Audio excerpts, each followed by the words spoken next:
आपला सनातन धर्म किती उदारमताचा आहे, किती मोठ्या मनाचा आहे हे आपल्या सगळ्यांनाच माहिती आहे। याच्यामध्ये आपण पर्यावरणाची सेवा करतो, पर्यावरणाचं रक्षण करतो, जीवजंतूंची सेवा करतो, मोठ्यांचा आदर ठेवतो। पण ह्या चित्रपटांनी काय केलं आहे तर आपल्या सनातन धर्माचा अक्षरशः मजाक बनवला आहे। तुम्हाला माहिती असेल अनेक चित्रपट आहेत असे ज्याच्यामध्ये पंडित जे असतील, साधू संत असतील, त्यांना चुकीच्या पद्धतीने सांगितलं जात आहे।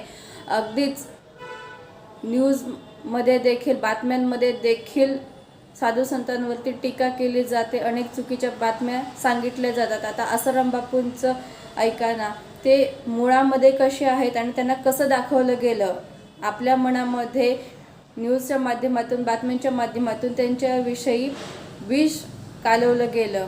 मग याला कोण जबाबदार आहे? तुम्ही आम्ही सगळेच ना। मग कुठल्या गोष्टींवरती विश्वास ठेवायचा की नाही हे आपण ठरवलं पाहिजे आणि चुकीच्या गोष्टींचा विरोध केला पाहिजे।